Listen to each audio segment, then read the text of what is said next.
Assalamualaikum warahmatullahi wabarakatuh. Perkenalkan, nama saya Azidah Malta, NIM 180600885.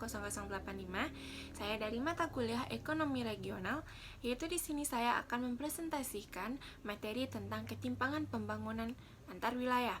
Yang pertama kita masuk kepada pengertiannya, bahwa ketimpangan pembangunan ini adalah suatu perbedaan pembangunan antar suatu daerah dengan daerah lainnya, baik secara vertikal maupun secara horizontal, yang menyebabkan disparitas atau ketidakmerataan pembangunan.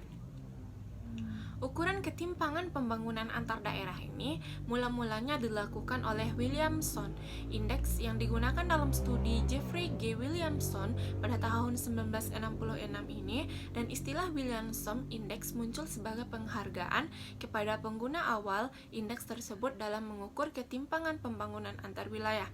Walaupun indeks ini mempunyai beberapa kelemahan, yaitu sensitif terhadap definisi wilayah yang digunakan dalam perhitungan, namun demikian, indeks ini lazim dan paling banyak digunakan dalam mengukur ketimpangan pembangunan antar wilayah. Williamson Index menggunakan produk domestik regional bruto atau PDRB per kapita sebagai data dasarnya, di mana FW adalah indeks Williamson, YI adalah PDRB per kapita daerah I, Y adalah PDRB per kapita rata-rata seluruh daerah, FI adalah jumlah penduduk daerah I, dan N adalah jumlah penduduk seluruh daerah. Jika FW atau indeks Williamson ini mendekati 1, maka ketimpangan itu sangat timpang, dan apabila FW atau indeks Williamson ini mendekati 0, maka ketimpangan itu sangat merata. Faktor-faktor penyebab ketimpangan pembangunan antar daerah. Yang pertama ada perbedaan sumber daya alam, perbedaan kondisi demografis, kurang lancarnya mobilitas barang dan jasa, konsentrasi kegiatan ekonomi daerah, dan alokasi dana pembangunan antar wilayah.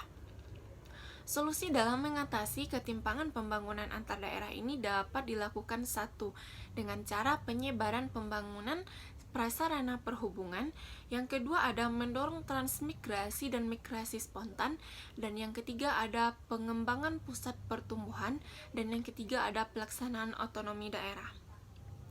Dampak dari ketimpangan pembangunan ini, yang pertama adanya kesenjangan ketersediaan fasilitas seperti fasilitas kesehatan dan pendidikan dan lain-lainnya.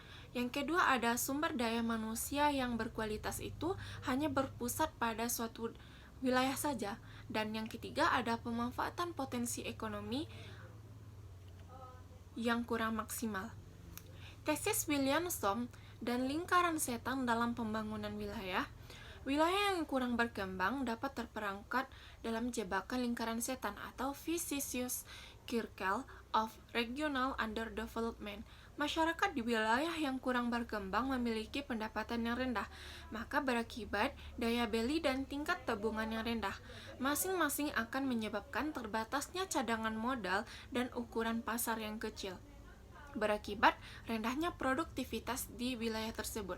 Rendahnya produktivitas ini menyebabkan rendahnya pendapatan masyarakat dan seterusnya. Di sini saya telah menggambarkan bahwa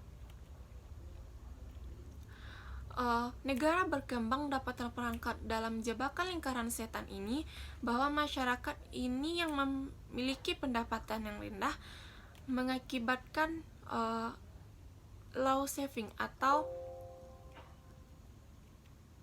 rendahnya tabungan dari masyarakat, dan juga adanya low consumption atau rendahnya daya beli masyarakat, dan masing-masing ini akan menyebabkan terbatasnya cadangan modal dan akan mengakibatkan ukuran pasar yang kecil.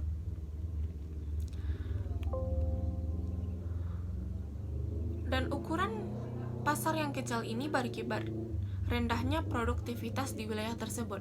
Rendahnya produktivitas ini maka akan menyebabkan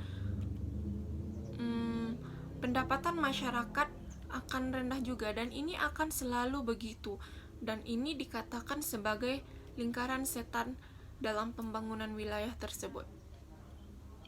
Sekian presentasi dari saya. Kalau ada kata-kata yang salah, mohon dimaafkan. Assalamualaikum warahmatullahi wabarakatuh.